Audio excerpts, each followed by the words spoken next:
I'm Myra Seha, and you're listening to Venture Unplugged. From deep tech crypto to direct-to-consumer brands and products, each week we dive in deep into the lives and challenges of today's most successful founders and investors. I'm so excited to share with you part one of a two-part episode featuring Tim Draper, a renowned global investor with early investments in Tesla, Skype, Hotmail, and SpaceX. In today's episode, we discuss Bitcoin, space travel, and his passion for building and growing entrepreneurs. But before we kick off this podcast, first, a word from our sponsors. This episode is sponsored by eToro, Qtum, and Luca.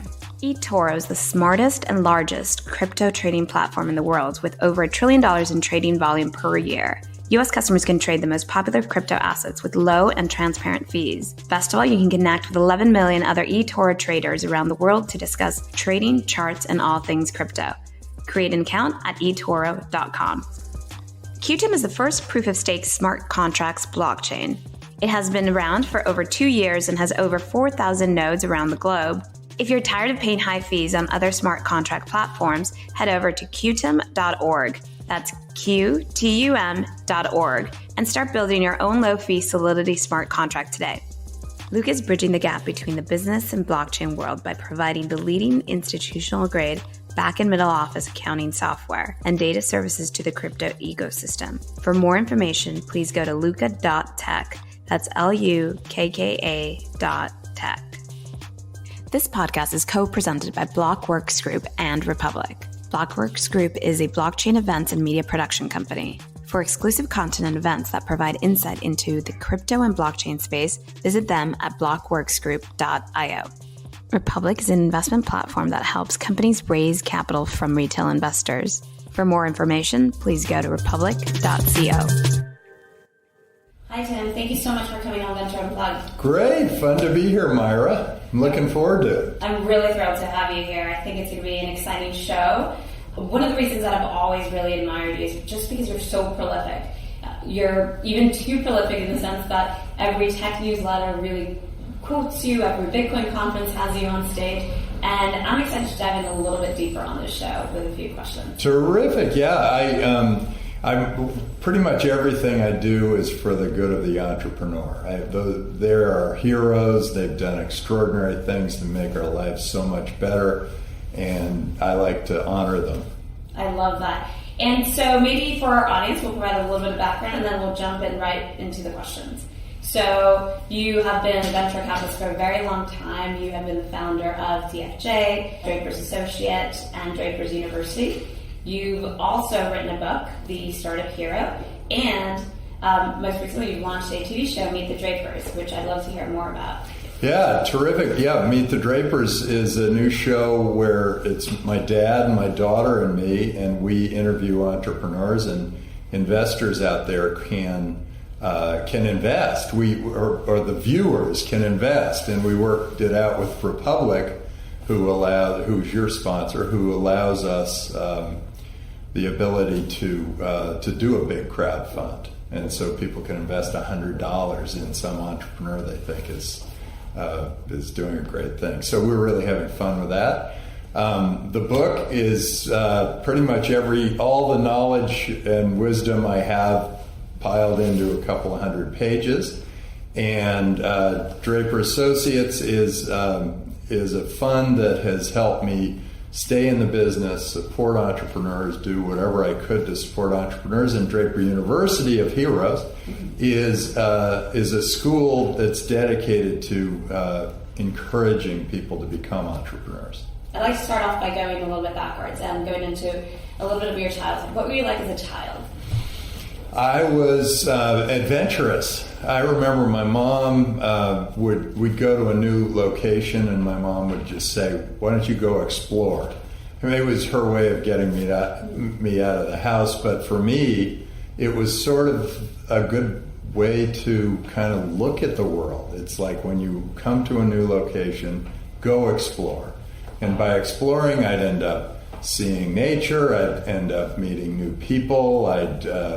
The concept of watching out for strangers was way far from my view I talk to strangers all the time. And it gave me a good sense for the world. And I think I encourage people to go out and explore. I think that really helps, particularly when they're young. It really helps people feel more and more independent, and they get a chance to really understand humans and animals and plants and how it all works together. And what was it like to grow up in such an iconic family? Did you ever wish the spotlight wasn't so much on you, or did it just come naturally? Well, what's interesting is that we were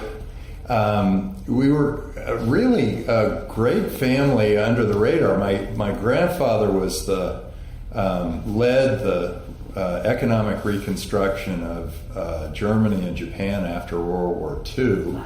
He was Undersecretary of the Army, but undersecretary. So he kind of had a lower profile there. He was also the one who financed the Bay Bridge, and he was the first venture capitalist in the Silicon Valley.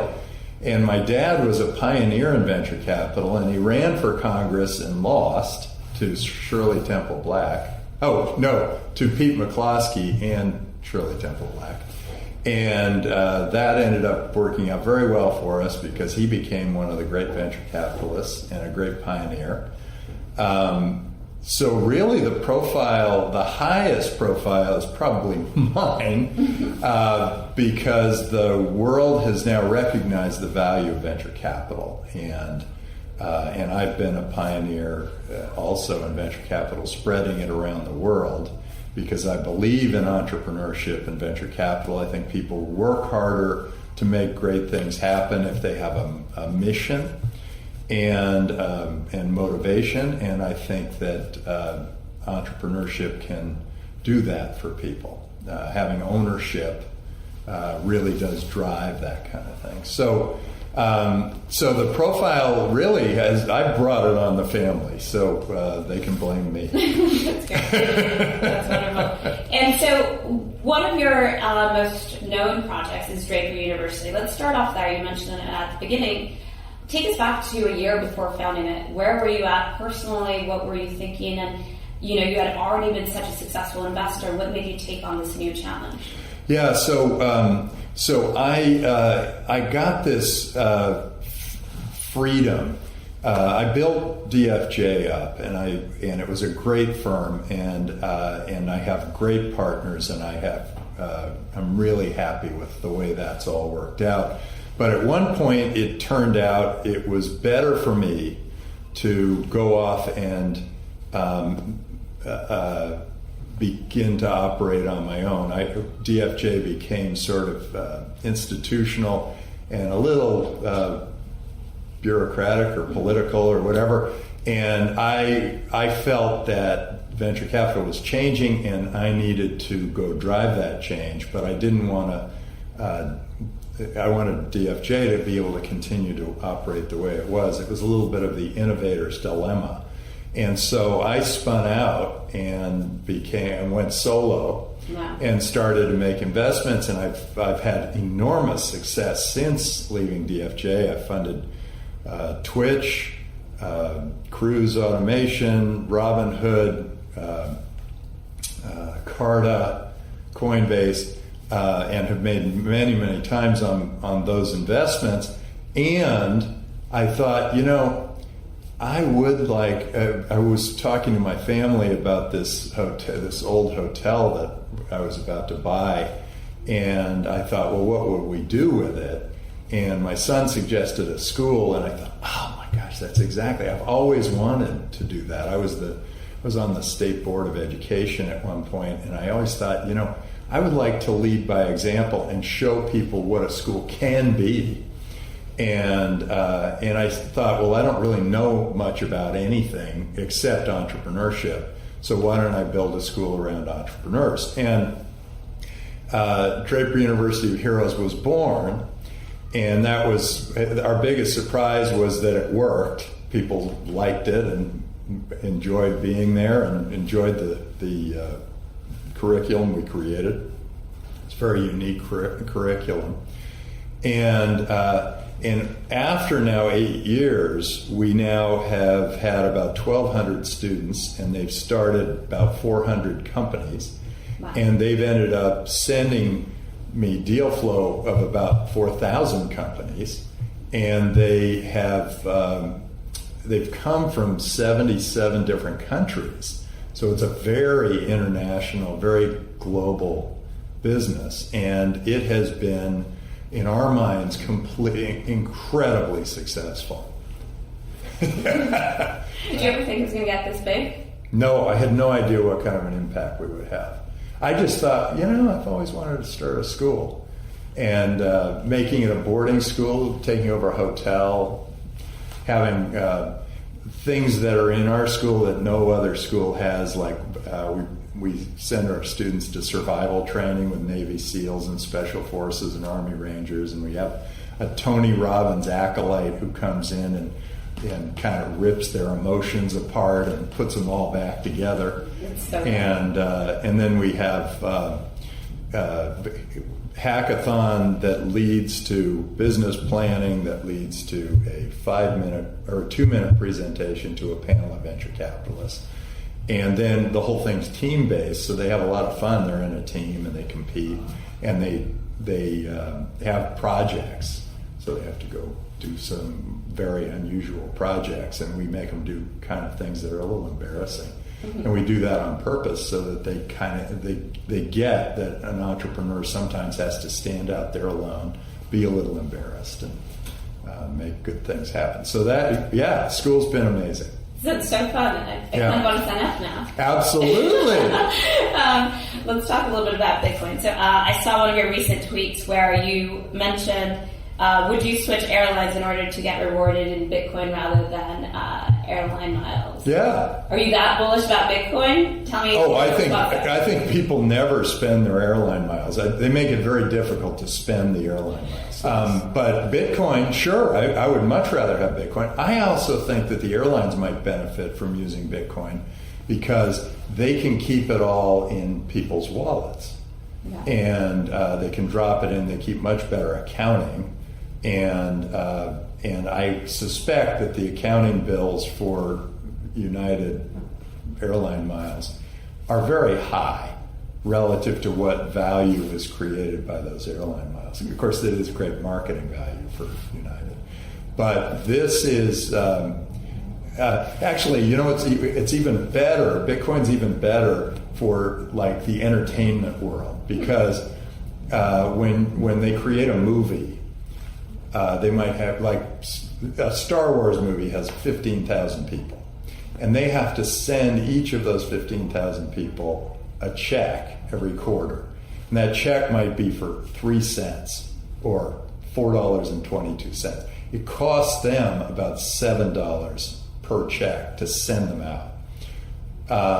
It would be really easy to just build all that into a smart contract and drop Bitcoin into the 15,000 Bitcoin wallets, and they would probably save a fortune, and people would start trusting the studios a little bit more than they do today. I think that those kinds of things are major breakthroughs. I think the biggest breakthrough of Bitcoin, though, is that today, whenever you swipe your credit card, you are sending your bank 2.5% to 4% every time you do it. And you do it a lot. Yeah. I mean, you turn it over a lot. And so the banks are making a fortune off of all those swipes of the credit card. Well, with Bitcoin, it's frictionless. You don't have to pay Bitcoin anything. It's just a software package. And Bitcoin is that trusted third party that used to be your bank. In fact, it's even more trusted than your bank.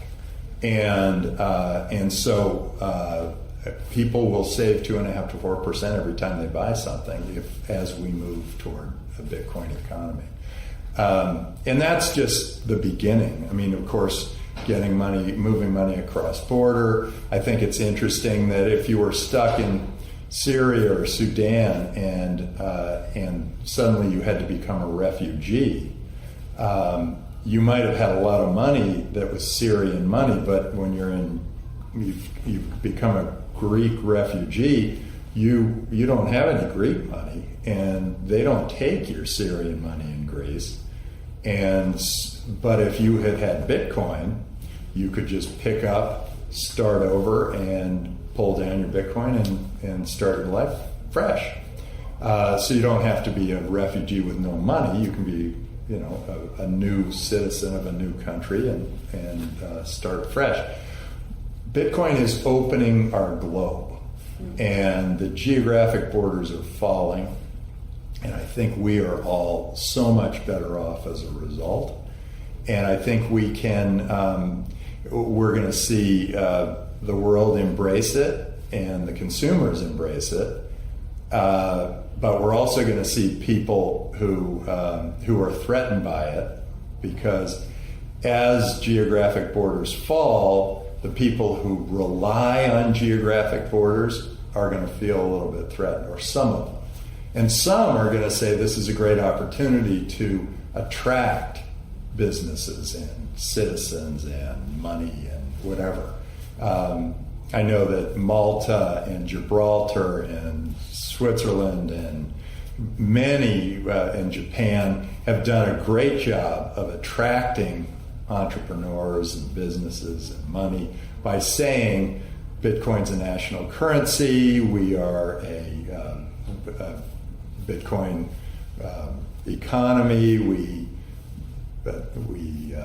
run ICOs here, whatever it is that they do to attract people. They are looking at the world and saying, now governments, small governments, can now compete against the big governments. Mm-hmm. They can sort of say, hey, we can fight above our weight class because we now can actually have virtual citizens. And that's all started with Estonia. They created a virtual residency program, and I became the third virtual resident of Estonia. That's exciting. Yeah, the prime minister was here. Actually, the new president was here too.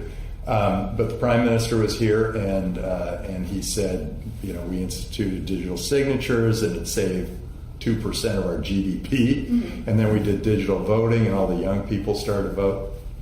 And then we did this virtual residency program, and now we, in effect, have more citizens or whatever. I can now set up a business anywhere in the EU because Estonia is a part of the EU. I can go buy real estate. I can start a company. I can do a whole bunch of different, set up a bank account. I can do a number of different things because I'm an Estonian virtual resident. And I never had to set foot in Estonia. I have, but I didn't have to in order to get this card. Now for a quick word about our sponsors, and we'll be right back. eToro's crypto trading made easy. It's one of the largest and smartest trading platforms in the world with low fees. Join 11 million other traders and create an account at eToro.com. In addition to being one of the best smart contracts blockchain in the world, with extremely low fees and easy-to-use platform, Qtum's proof-of-stake system lets anyone stake with as little as a fraction of a Qtum. To learn more and start building today, go to qtum.org. You brought up two topics. So you discussed the use case of Bitcoin serving financial transactions and lowering cost. And then you also discussed this notion of global competition. And that brings me to my next point. You've also mentioned that Bitcoin can be a use case for providing investor liquidity. How do you think the U.S. can remain competitive? Well, I think the U.S. is remaining competitive. They're doing a good job. The SEC has done a good job of sort of balancing the need to keep technology rolling and the need to deal with all these antiquated laws. So they realize that like these SEC rules that were put into place are 80 years old. And they know that these are really interesting new technologies. They don't want to lose these technologies. And so they're trying to still be sort of heavy regulators when people are stepping beyond the bounds of reasonableness. But they're also trying to allow and encourage people to innovate and try new things. This decentralized world is a whole new ball of it's a major breakthrough, and the SEC really needs to slowly, but they need to deregulate so that, still protect the widows, but not the orphans. The orphans need a chance to be a part of this new economy. The young people who are trying to get going, they used to say, we're going to protect the widows and the orphans. Well, I get protecting the widows, but the orphans need the opportunity to do this stuff, and they will do it in other countries if the SEC doesn't figure out how to allow that to happen. And it's not just our SEC. There are all of the equivalent regulators in different parts of the world, and they're all struggling with this. They want to make sure that people, that they're still kind of protecting the investor from themselves, which I'm not sure I believe in. I think that we should just educate people really well so then that they can make their own decisions. But they also want to make sure that they're attracting all this new business this new world that's going to be decentralized and open, and the people are going to be moving.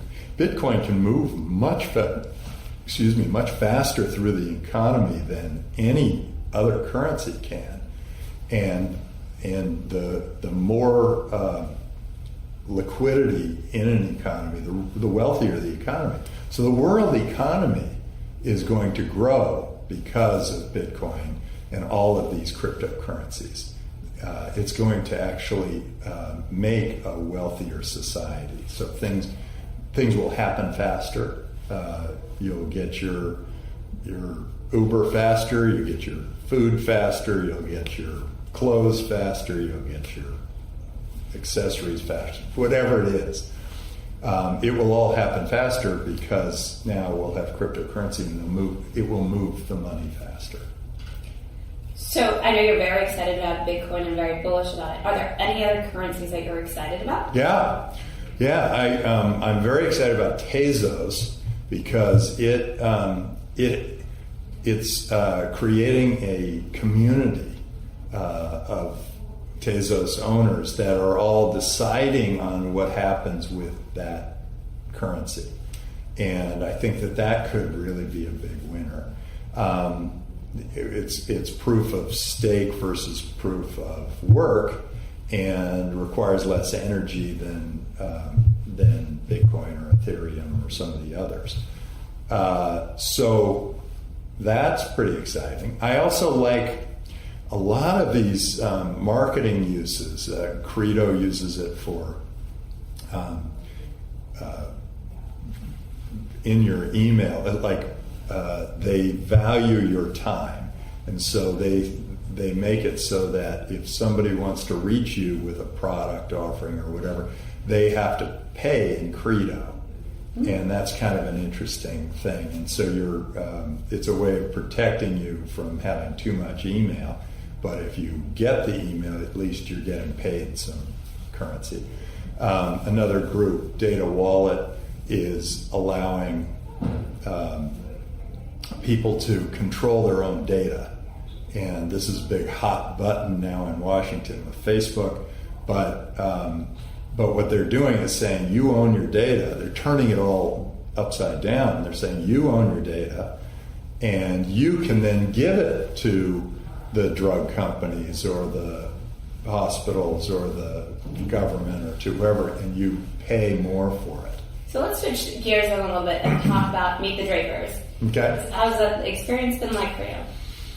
So Meet the Drapers has been fantastic, fun.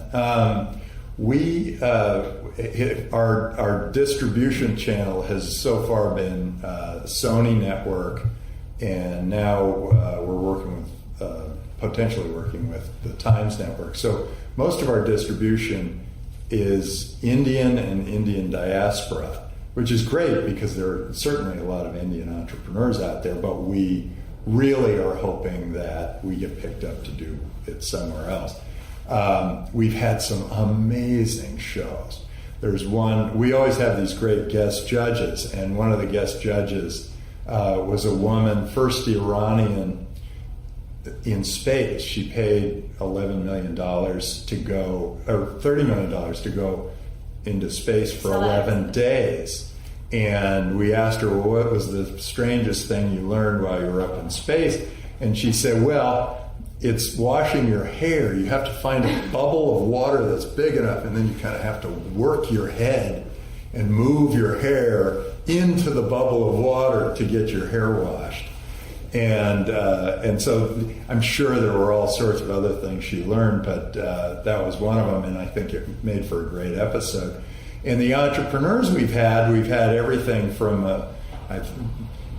I don't know how old the entrepreneurs have been, but we had a 12-year-old boy on the show, and he was exceptional. He was extraordinary.